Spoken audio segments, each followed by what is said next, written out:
नमस्कार, मैं डॉक्टर अजीत भारती आज फिर आपके लिए हिंदी विषय के अंतर्गत एक विज्ञापन लेखन लेकर आया हूँ। तो प्रश्न कुछ इस प्रकार से पूछे जाते हैं। एक प्रकाशन कंपनी ने आपको हिंदी व्याकरण की पुस्तक के लिए 25 से 50 शब्दों में विज्ञापन तैयार करने के लिए दिया है। सुंदर व आकर्षक विज्ञापन तैयार कीजिए। ठीक है, तो अब सबसे पहले क्या करेंगे, हम प्रश्न को ठीक ढंग से पढ़कर समझ लेंगे। किसके लिए प्रश्न किस पर पूछा गया? एक प्रकाशन कंपनी है। देखो यहाँ प्रकाशन कंपनी का नाम नहीं दिया, तो आप कोई भी कंपनी का नाम लिख सकते हैं। अगर दिया रहता तो फिर हम उसी का लिखते हैं। हिंदी व्याकरण की पुस्तक, यानी हिंदी व्याकरण की पुस्तक पर विज्ञापन बनाना है। तो फिर हमने सबसे पहले क्या करेंगे, उत्तर लिखेंगे और लिख देंगे व्याकरण की पुस्तक पर विज्ञापन लेखन। ठीक है, और अगर चाहें तो आप हिंदी व्याकरण और भी यहाँ पर हम लिख सकते हैं हिंदी व्याकरण। ठीक है, अगर ये लिखना ना आए तो आप सिर्फ इतना लिख दो विज्ञापन लेखन, यानी इसको लिख दें या फिर विज्ञापन लेखन लिख दें।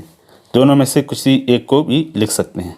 अब उसके बाद हम पेन या पेंसिल और स्केल की सहायता से एक हम बॉक्स बना लेंगे, आयताकार या वर्गाकार, जो आपको अच्छा लगे। बड़ा या मध्य आकार का होना चाहिए, यानी मीडियम साइज का। छोटा तो आप बिल्कुल मत बनाना, क्योंकि इसमें जगह कम रहती है, फिर विज्ञापन बनाने या लिखने में समस्या आती है।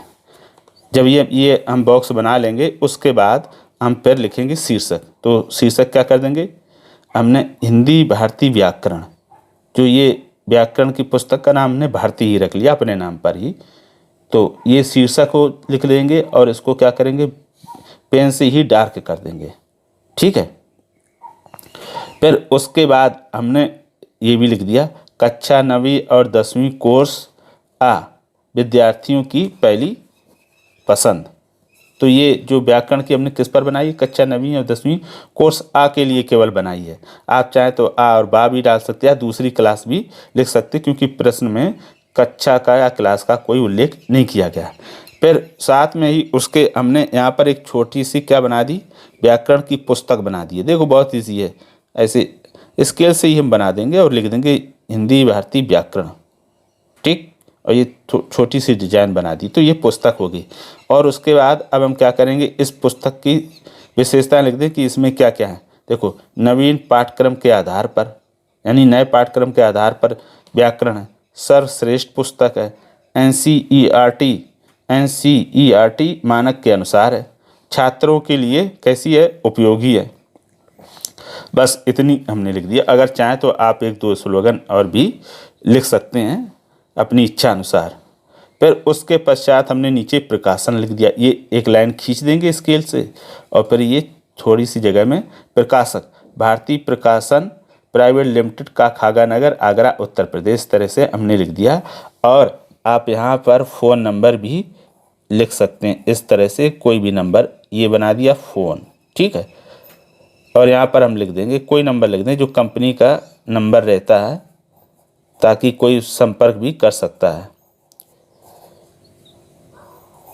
ये, और हमने ये 3 एक्स बना दिए, 1 2 3 4 5 6 7 8 9 10 अंक का हो गया।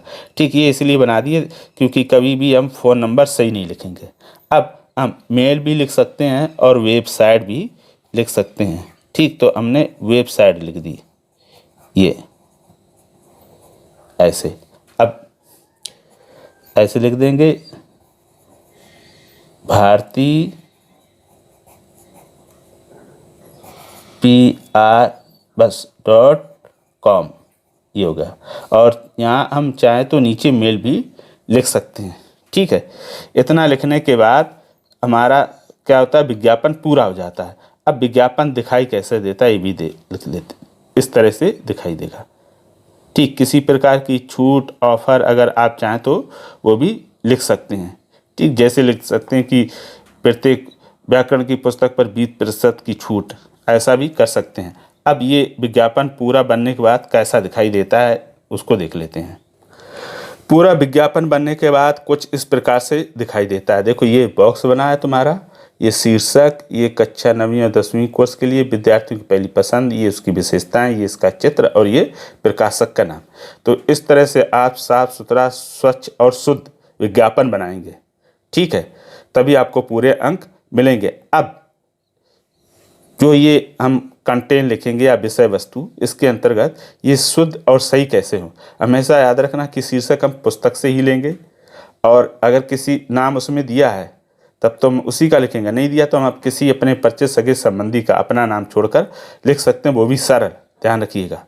और इसके अंतर्गत ऐसे ही शब्दों का हम चुनाव करेंगे या लिखेंगे जो हम शुद्ध और सही लिख पाते हों। ऐसे कठिन शब्दों को बिल्कुल ना लिखें जिसको लिखने में आपको कठिनाई होती है। कहीं ऐसा ना हो कि आप विज्ञापन पूरा सही बनाएं, लिखें और उसमें 1-2 अशुद्धियाँ हो गई तो उसके नंबर भी कट जाते हैं। एक तो ये हो गया अशुद्धि दूर करने का, यानी ऐसे सरल शब्दों का ही प्रयोग करेंगे जो आप ठीक से लिख पाते हो। फिर अब इसका अभ्यास कैसे करेंगे, आप पहले तो इसको एक बार देखकर अपनी कॉपी में बना लें, देखकर, और फिर बाद में बगैर देखे बनाएं। अगर आपको बना पूरा सही है तो आपका बनाना आ गया, अगर नहीं सही है तो जो कमियां रहेगी उसको सुधार लें। और इसी तरह दूसरे विषयों पर भी आप अभ्यास कर सकते हैं। तो मैं आशा करता हूं कि यह विज्ञापन बनाना आप सीख गए होंगे। अगर आपके पास कोई ऐसा विषय हो जिसमें आपको समस्या आ रही हो विज्ञापन बनाने में, तो हमें कमेंट करके ज़रूर भेजें, और साथ में इस वीडियो को लाइक भी कर दें। अगर पसंद ना आए तो डिसलाइक भी कर सकते हैं। तो फिर आज के लिए इतना ही, फिर मिलेंगे किसी नए वीडियो के साथ, तब तक के लिए धन्यवाद।